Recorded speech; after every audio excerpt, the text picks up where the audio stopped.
Bonjour à toutes et à tous. Déjà, merci bien sûr de votre présence. On va parler ensemble pendant 3 petits quarts d'heure de CQRS, d'event sourcing et de microservices. Mais avant tout, on va faire d'abord rapidement les présentations pour ceux qui ne me connaissent pas déjà. Je m'appelle Arthur, je suis développeur chez SQLi depuis, ça fait un petit peu plus de 5 ans que je suis dev, mais je suis chez SQLi depuis 2 ans. Je suis speaker depuis l'an dernier, depuis pas super longtemps, après avoir fait l'Agile Tour, le Jug aujourd'hui, c'est un grand honneur bien sûr. Et je donnerai également bientôt cette conf au DevQuest à Niort, donc n'hésitez pas à me faire des retours, j'en serai friand. Voilà, ceci étant fait, il y a une citation que j'aime bien, qui nous vient de André Malraux, un grand écrivain français, et qui a dit « Un homme est la somme de ses actes ».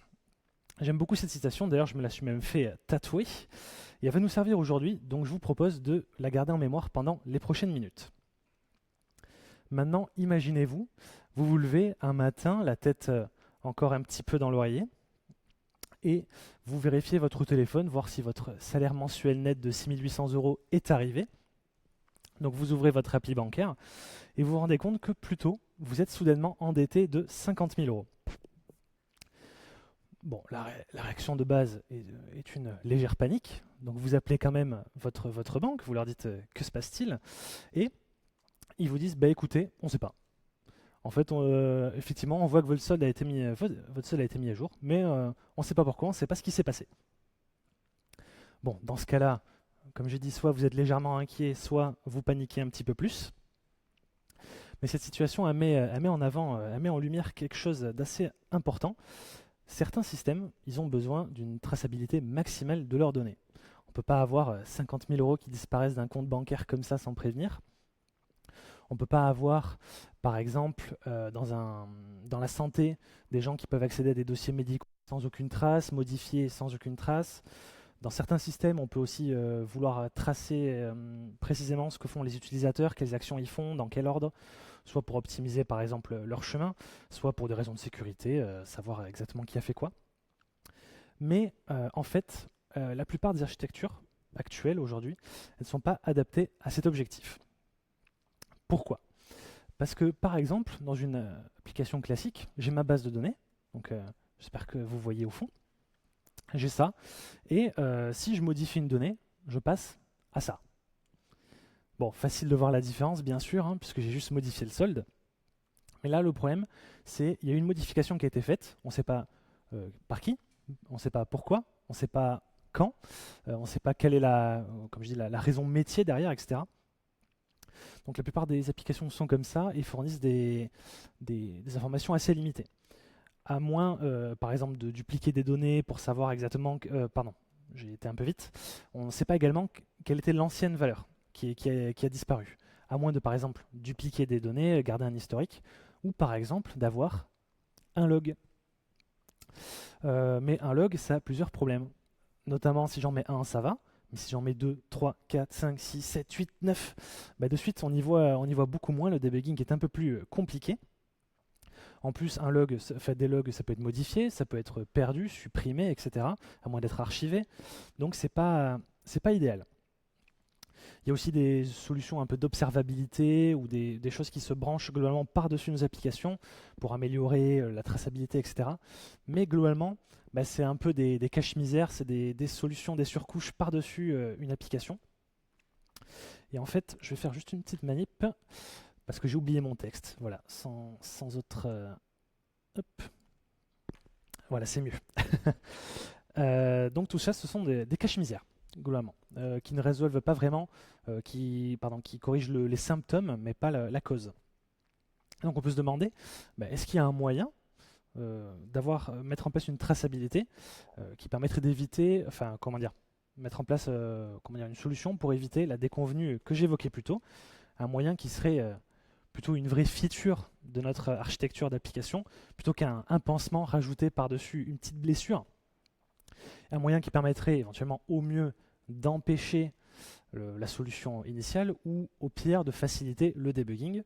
Et tout ça, si possible, sans avoir un bousin qui soit incapable de supporter plus de 3 utilisateurs à la fois. Bon, ça fait quand même une sacrée liste de Noël, et ça paraît un petit peu fantasmé. Mais pourtant, si vous êtes là aujourd'hui, c'est parce qu'il y a une solution à ces problèmes, et cette solution, ça s'appelle l'event sourcing. Saupoudré d'un tout petit peu de microservices, parce que, promis, cette fois-ci, ça va être utile, je vous jure. Mais l'event sourcing, qu'est-ce que c'est? On va revenir à notre citation initiale. C'est maintenant qu'elle va nous servir. Elle disait qu'un homme est la somme de ses actes. Avec un système qui utilise de l'event sourcing, le système est la somme de ses états précédents.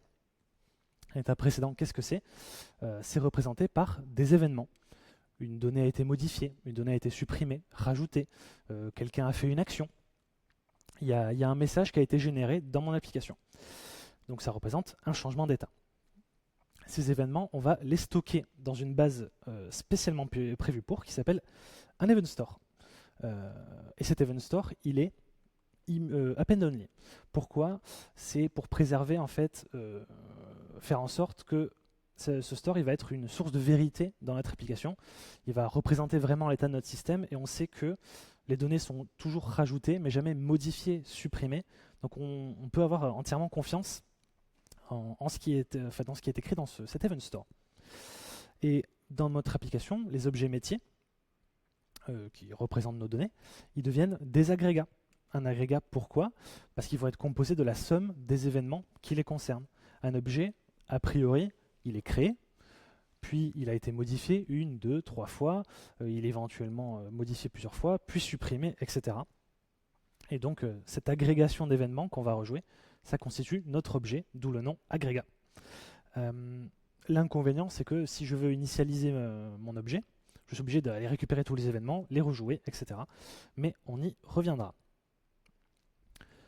Depuis quelques années aussi, il y a une pratique dans le développement logiciel qui commence à être très très répandue, qui consiste en gros à intégrer le langage métier, les process métiers dans notre application pour favoriser la communication entre personnel métier et technique.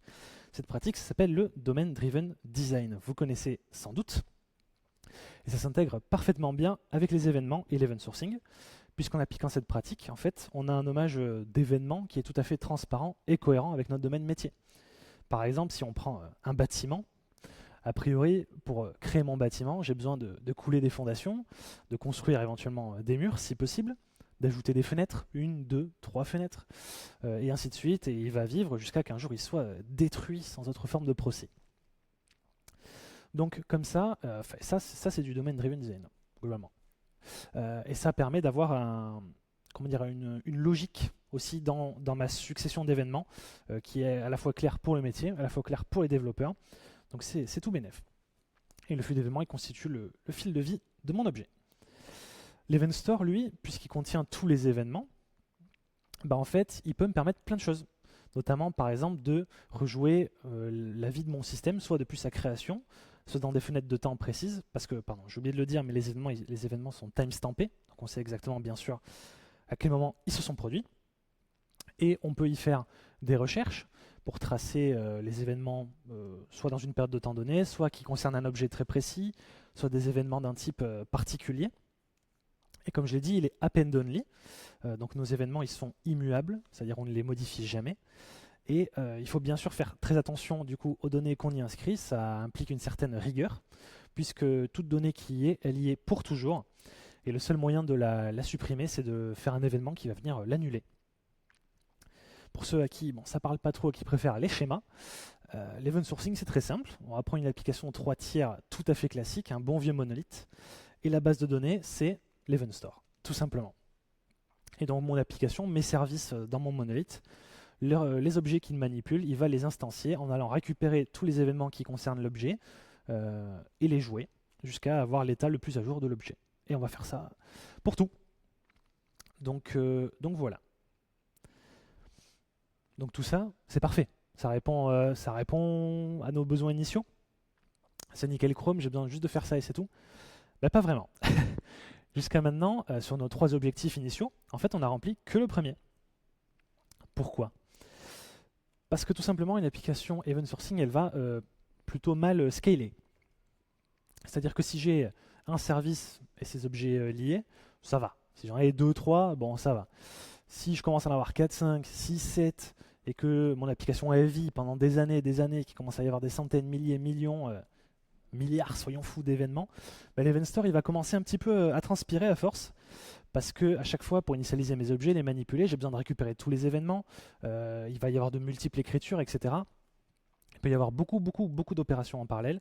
S'il y a un objet qui vit très très longtemps, ça peut prendre un temps infini de l'instancier. Donc c'est pas idéal.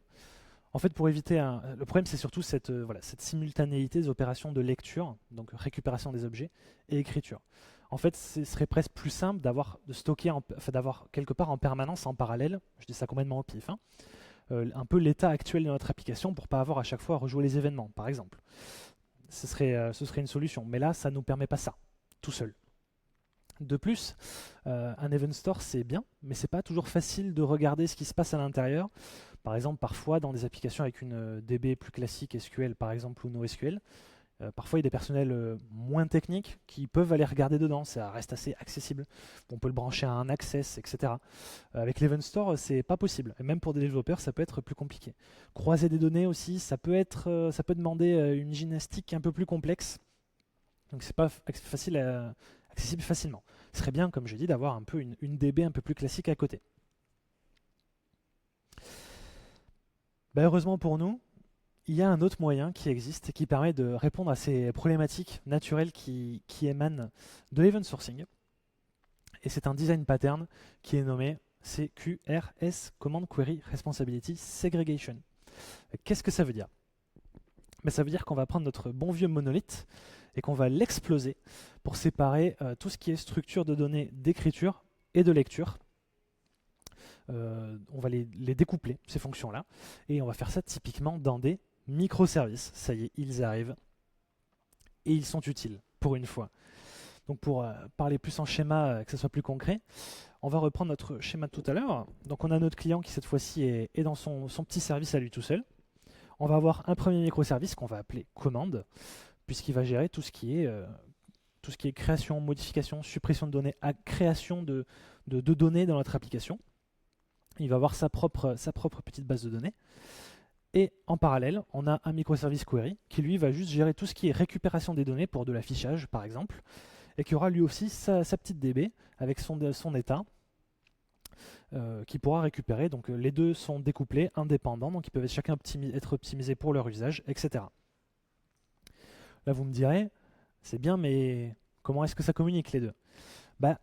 Du coup, c'est un pattern qui implique une certaine synchronisation entre les deux, et donc il est asynchrone, et il est ce qu'on appelle eventually consistent, puisque puisque mon microservice query, sa base de données n'est pas toujours à jour, puisque ça nécessite de synchroniser. Il se peut que quand je récupère mes données, quand je fais un petit get, je n'ai pas les données les plus à jour, mais ça va arriver. Voilà, donc c'est pour ça le eventually consistent. Donc voilà, c'est un pattern qui a aussi ses défauts.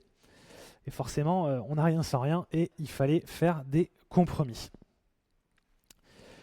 Je vous ai dit que ce pattern, c'était la solution au problème soulevé par l'event sourcing, mais promis, je ne vous ai pas menti. Ensemble, ces deux patterns, ils peuvent produire quelque chose de très intéressant. Mais comment est-ce que ça s'intègre?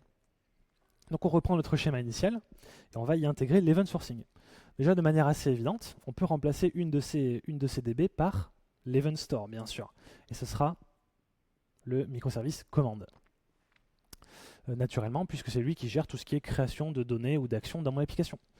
Et mon modèle de données, ce sont les agrégats, tout simplement. Le microservice query, lui, voilà, il a ses petits services pour récupérer mes données. Et reste la partie synchronisation. Comment ça se passe? L'important dans ce pattern, c'est que les fonctions soient découplées. Mais rien n'interdit en réalité les deux, bien sûr, de communiquer. Donc, ce qu'on peut mettre en place tout simplement, c'est un bus de données qui contient, puisqu'il y en a de toute façon un dans le microservice commande, qui transporte mes événements vers l'Event Store.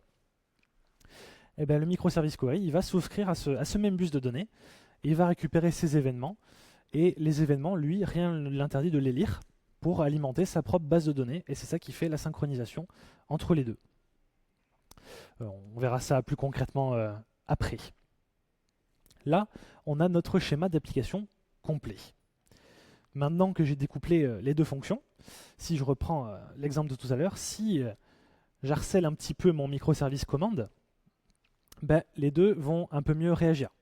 Parce que dans ce cas-là, l'Event Store il est sollicité pour ses écritures de données, la DB elle se met à jour au fur et à mesure, donc tout va bien. Si je sollicite beaucoup mon microservice query, là aussi tout va bien. Pourquoi? Parce qu'il n'y a que la DB qui est sollicitée, l'Event Store lui il n'existe même plus. Donc là aussi tout va bien. Par contre, il n'y a quand même pas de magie.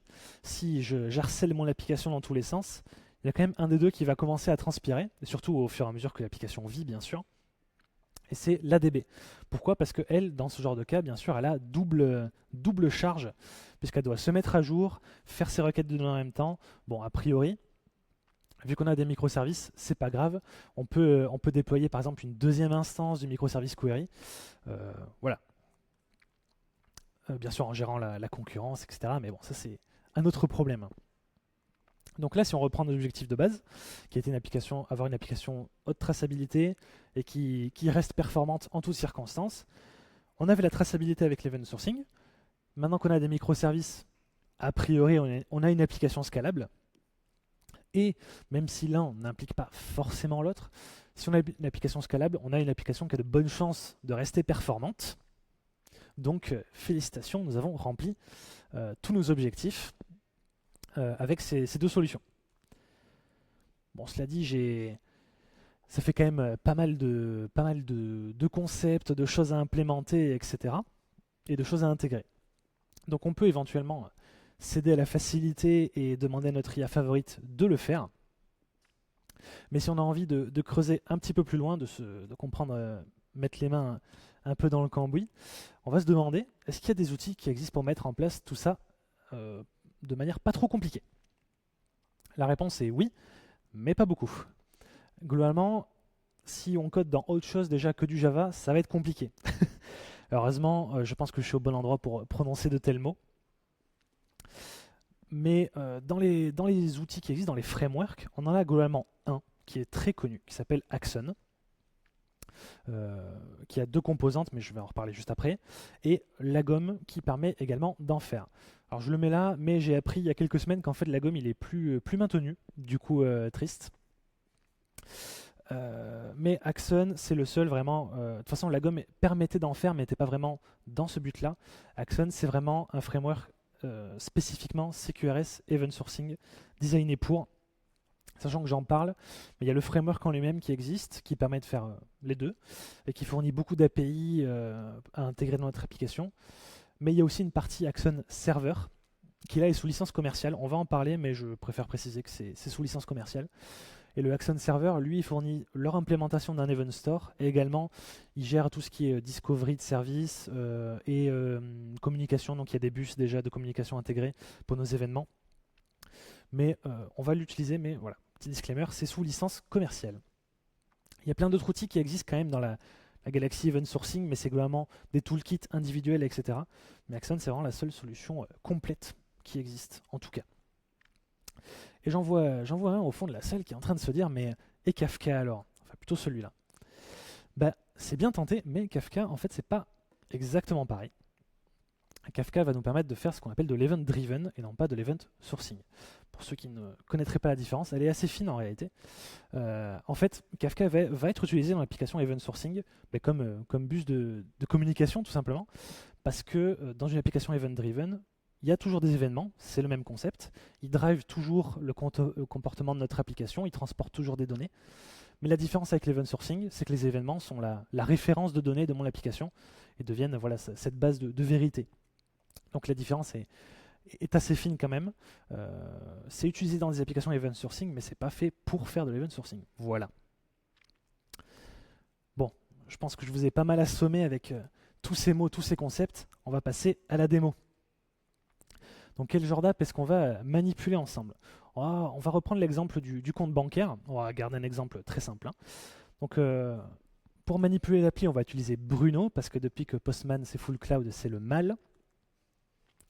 On aura aussi un microservice commande qui va gérer du coup toute cette partie commande. On va utiliser Spring Boot pour faire un petit microservice. On va utiliser l'Event Store d'Axon qui, je rappelle, sous licence commerciale, mais ce sera un exemple beaucoup plus simple pour vous montrer.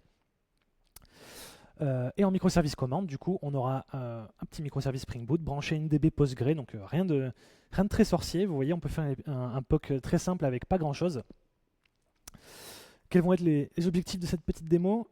On va faire des choses, on va manipuler l'appli, on va vérifier que les événements défilent, qu'il se passe des choses. On va tester une petite feature que je trouve très intéressante de l'event sourcing, qui est de pouvoir restaurer une base de données assez simplement. Et on va vérifier qu'est-ce qui se passe, vu qu'on a une application CQRS, en théorie découplée, qu'est-ce qui se passe si j'éteins un microservice ou l'autre, comment mon application réagit, voilà. Hop, c'est parti. Ça, c'était juste pour combler le vide. Hein. Alors, je vais m'asseoir. Super, ça marche pas. Tac. Tac, tac. Eh ben, c'est pas grave. On va faire tant pis. Hop, on va faire comme ça. Vous voyez quand même au fond ou c'est bof? Les joies de... C'est Windows, c'est pour ça. Là, c'est mieux, là. On est quand même mieux. Donc, on va se rouvrir Project. Tac, tac, tac. Et on va se rouvrir Service et base de données. Désolé, je ne connais pas les raccourcis clavier, c'est honteux. Ok. Donc là, j'ai codé un petit POC, j'ai codé le petit POC, on ne va pas le coder ensemble, hein, je l'ai fait à l'avance. On va passer rapidement un peu dans le code.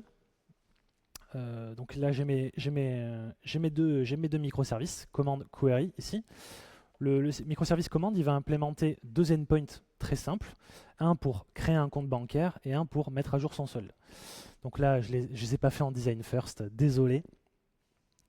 Mais j'ai pris le pari de la simplicité. Donc là, c'est mon endpoint pour créer un compte. Globalement, alors là, vous voyez le terme command gateway. Ça, c'est une spécificité de Axon. Comme j'ai dit, c'est un framework qui permet de faire, qui est aussi, comment dire, optimisé pour le CQRS spécifiquement. Et le CQRS, comme j'ai dit, c'est découplage des fonctions command query. Et donc pour faciliter ce découplage, Axon il propose des bus d'objets commands et d'objets query. Donc pour permettre d'avoir un microservice qui lance une commande qui peut être gérée par un autre microservice ou une query qui arrive sur l'endpoint d'un microservice mais qui est géré par un autre. C'est pour découpler tout ça. Mais on peut tout garder dans le même microservice. Moi je l'ai fait parce que j'avais l'habitude. Mais là tout reste dans le microservice commande malgré cette utilisation d'un petit bus de données. Un objet commande, c'est un objet Java très simple. Et ça, c'est une API de Axon qui permet de router ma commande vers l'agrégat concerné. Donc ça se base sur l'UID. Là, vu que c'est un nouvel UID, il va créer un agrégat. Tout ça, c'est géré dans les API. Il y a un côté un peu magique, je vous préviens, parce que j'ai pris le pari de la simplicité, mais je vais essayer d'expliquer un petit peu plus. Donc ma commande, quand j'appelle mon endpoint, elle est créée, elle est envoyée dans le bus, et elle est routée automatiquement sur mon agrégat compte. Donc là, c'est un objet avec quelques annotations pour avoir les fonctionnalités de l'event sourcing. Donc là, j'indique que c'est un agrégat et que son identifiant est représenté par cette propriété. Ça peut être n'importe quoi, tant que c'est un identifiant unique, mais ça peut être une bonne pratique d'avoir le même identifiant dans mon agrégat et dans ma base de données, dans l'objet qui correspond, tout simplement. Ma commande, elle arrive ici. Et là, c'est ici que je vais y intégrer, par exemple, mes petites vérifications métiers. Par exemple, si mon solde est inférieur à 0, je vais, par exemple, je ne sais pas moi, jeter une exception. Voilà, au pif. C'est ici que je vais tout vérifier. Je peux faire ce que je veux, parce que là, l'événement n'a pas été écrit. Donc, si je renvoie une exception, que ça plante, c'est pas grave, il n'y a aucune conséquence. Par contre, si cette méthode est exécutée, ça c'est l'API d'Axon pour envoyer un événement dans le bus d'événement, la méthode apply. Un événement, comme je dis, c'est juste un data object, il y a juste mes données dans mon objet, c'est sérialisé en JSON ou XML, ce que je veux, et c'est envoyé dans le bus. Mais là, une fois que c'est envoyé dans ce bus-là, ça part dans l'event store et c'est immuable, c'est écrit pour toujours, donc il faut faire bien sûr attention.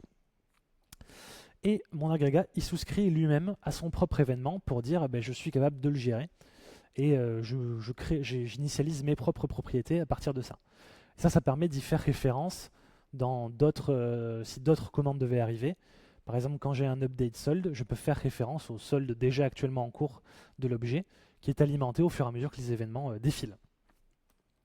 Il faut faire assez attention à ce qu'on met dans ses propriétés, dans l'agrégat, parce que comme j'ai dit, ça c'est toujours alimenté en lecture à partir des événements. Et alors il y a des systèmes, selon les toolkits, il y a des systèmes de snapshot qui existent pour ne pas rejouer tous les événements tout le temps. Donc on va stocker un snapshot tous les 50 événements par exemple, ça permet de rejouer que les 50 derniers. Mais ce n'est pas tous les frameworks qui font ça déjà. Et ça n'est pas une garantie de performance. Donc il faut faire attention à ça. Mon événement, une fois qu'il est envoyé dans le bus, donc il est envoyé dans l'Event Store, on verra ça après, et il est envoyé également dans mon microservice query, juste ici dans cette classe, qui elle, là c'est toujours une API d'Axon, qui a souscrit à cet événement et qui dit je suis capable de le gérer. Après elle fait ce qu'elle veut, parce que là il n'y a aucune conséquence, la méthode elle fait ce qu'elle veut. Et moi ce que je fais, c'est que je crée juste une entité Hibernate hyper classique, en se basant sur les données de cet événement-là. Et quand j'ai une mise à jour de solde, ben pareil, je récupère mon objet compte dans ma base de données et je mets à jour mon solde. C'est à peu près clair jusqu'à maintenant, ça va? Parfait. N'hésitez pas, hein, si c'est pas clair, à poser des questions, même avant la fin. Et mon microservice query, lui, il a un... Oh, j'ai fermé. Oups. Il a un contrôleur, lui, avec un endpoint pour récupérer le compte. Là, il y a toujours le petit query gateway, donc c'est pareil, un bus de données avec un objet query. Ça, c'est pour découpler si je veux gérer ça dans un autre microservice. Mais moi, ça n'a pas spécialement d'importance. Mais mon microservice, il handle sa propre query et il dit je suis capable de la gérer. Et il récupère en base de données mon compte, il le sérialise, il l'envoie. Fin de l'histoire. Voilà en gros un peu les features de tout ça. Et ma base de données, elle, est juste une table compte. Rien de très compliqué. Maintenant, on va ouvrir Bruno. Tac. Mon Bruno, il est là. Rien de très compliqué. On va créer un compte. Moi, je vais me créer un livret A rempli au max, bien sûr. Là, j'ai un petit... Bon, c'est écrit un peu petit. Je ne sais pas si je peux zoomer. Non, pas trop. Bon, j'ai un 200. OK. Parfait, ma requête a été gérée. Et si je récupère mon compte via l'endpoint approprié, yep, ça me renvoie mon objet. Bon, là, a priori, ça fonctionne à peu près comme une application classique. Mais qu'est-ce qui s'est passé derrière les fagots? Hop, là. Ça, c'est une interface fournie, encore une fois, par le Axon Server pour un peu fouiller facilement dans l'Event Store. Donc, je vous la montre parce que c'est assez pratique. Comme je l'ai dit, ça fait automatiquement le discovery. Ça, c'est plutôt pratique. Donc, on voit les deux microservices qui ont souscrit à l'Event Store. Mon Event Store, il fournit une petite interface pour fouiller à l'intérieur, savoir ce qui se passe. Là, ça, je peux peut-être zoomer par contre. Yes. Là, j'ai mon événement qui est apparu, compte créé. Compte créé. Si je le consulte, tac, j'ai mes infos. Donc, il y a l'agrégat concerné, son type, l'identifiant de l'événement. Il est timestampé, comme j'ai dit, donc je sais exactement à quel moment ça s'est passé. Et là, j'ai mon payload, donc c'est le contenu de mon événement. Là, c'est sérialisé en XML, mais ça peut être pareil du JSON. Un event store, il y a plusieurs types d'implémentation. Là, Axon, c'est un format binaire propriétaire, mais ça peut être par exemple une base MongoDB. Ça peut tout à fait faire effet d'event store, ou ça peut être une DB relationnelle classique, hein, si je stocke mes JSON par exemple directement dedans. Ça marche aussi. L'important, c'est d'avoir une structure hyper optimisée pour la lecture de données, au moins. Mais voilà.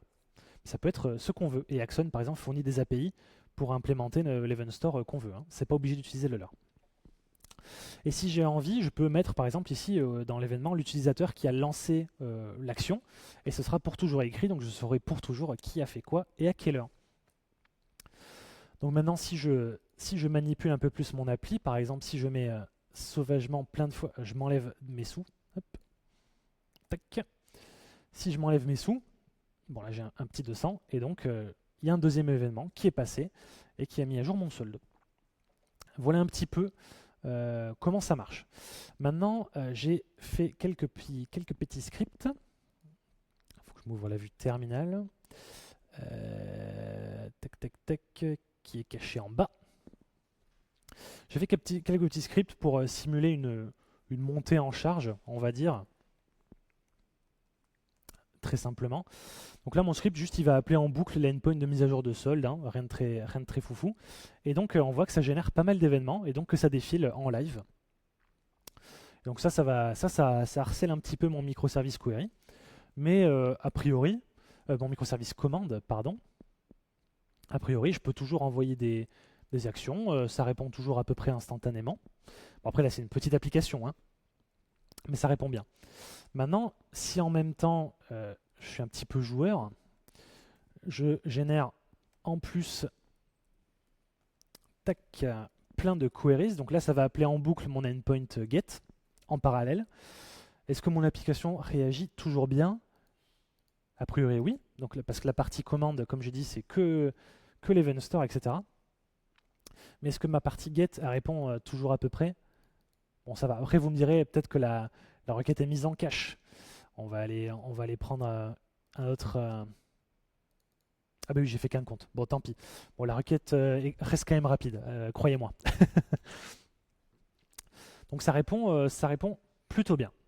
Voilà, ça reste assez performant malgré quelques dizaines d'événements à la seconde et queries associés. Maintenant, que se passe-t-il? Oui, je vous ai parlé de cette feature assez intéressante de l'event sourcing. Puisque j'ai, entre guillemets, deux référentiels de données, en fait, ma base de données, imaginons, je suis un petit stagiaire nouveau dans une boîte, j'ouvre mon application, j'ai accès à la base de données de prod parce que c'est super sécurisé. Je vois un petit peu, j'ai accès, ouais, des trucs. Si je fais ça, ouais, bon, c'est pas grave. Loss of job, on s'en fiche. Oh, j'ai supprimé la base de données de prod. Donc là, vous allez voir votre lead tag, vous lui dites j'ai supprimé la base de données de prod. Sur une application classique, il va vous dire bon, ben, on va mettre à jour notre CV, on est fichu. Mais sur une application event sourcing, c'est un peu plus simple, puisqu'il va vous dire tout simplement, là évidemment ma vue service a été cachée. On va tout simplement, bon là Axon fournit encore une fois des mécanismes qui le font pour nous, mais imaginons qu'on l'a implémenté nous-mêmes. Puisque j'ai mes événements, je peux, par exemple au démarrage, je sais quel est le dernier événement traité, il y a des systèmes d'identifiant pour ça. Je peux vérifier, est-ce que je suis à jour? Est-ce que j'ai traité tous les événements? Si a priori j'ai une table qui traque le dernier événement traité, je vois que c'est pas le même que le dernier, j'ai du rattrapage à faire. Donc je vais rejouer mes événements. Et en rejouant mes événements, eh ben, je peux reconstituer ma base de données automatiquement et de manière tout à fait transparente. Bon là encore une fois, Axon le fait pour nous, c'est plutôt pratique. Mais là, mon microservice a été relancé. Et si je reload ma base de données, magie, tout est revenu. Et bon, ça c'est des tables Axon. Ça c'est les tables Axon qui permettent d'avoir ce mécanisme, mais ça ne nous intéresse pas. Et bien là, magie, ma donnée, elle est revenue. Et a priori, elle est à jour.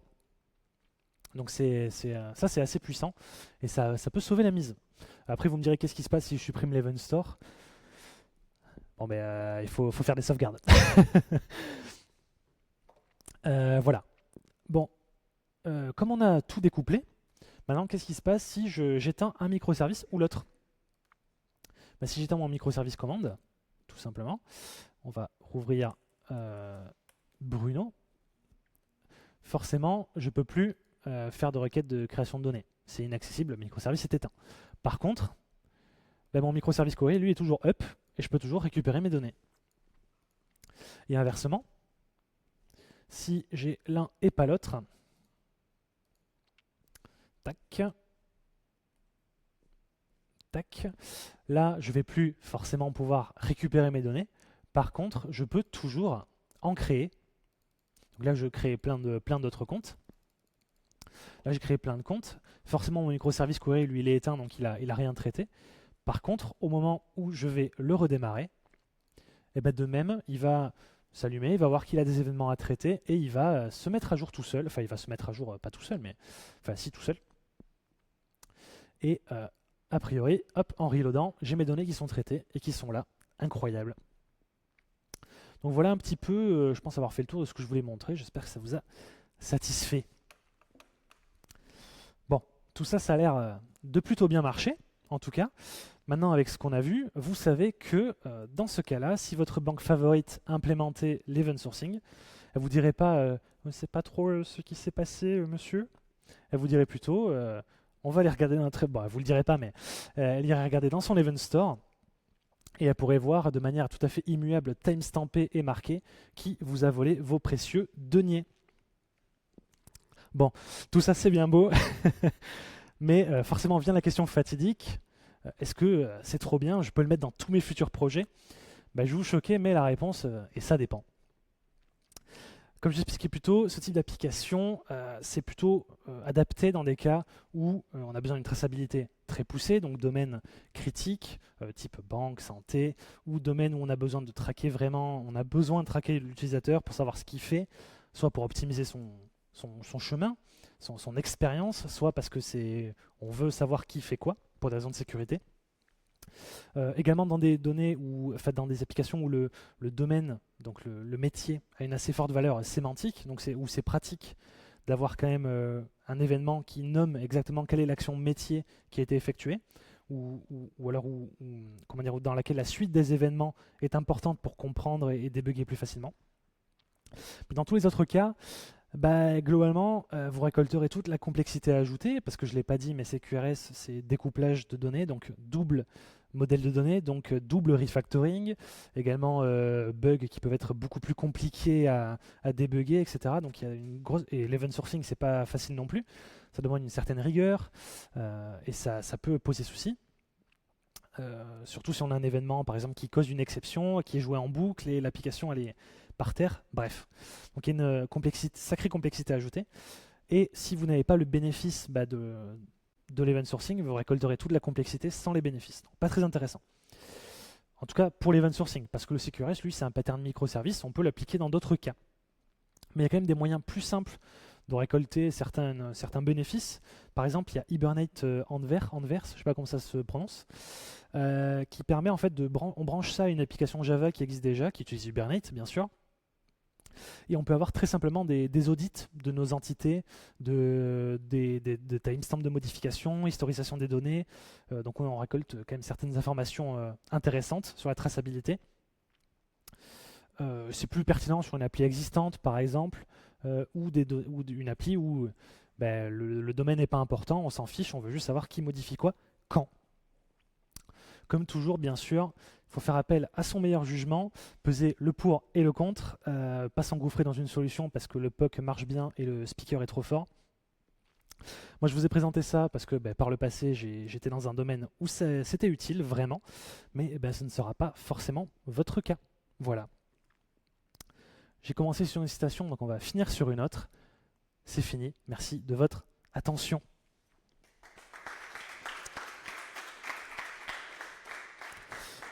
Bon, mes réseaux et un petit open feedback si vous voulez me faire quelques retours ou même en live là juste à l'instant. J'en serais très intéressé. Merci beaucoup. Voilà, y a-t-il des questions ?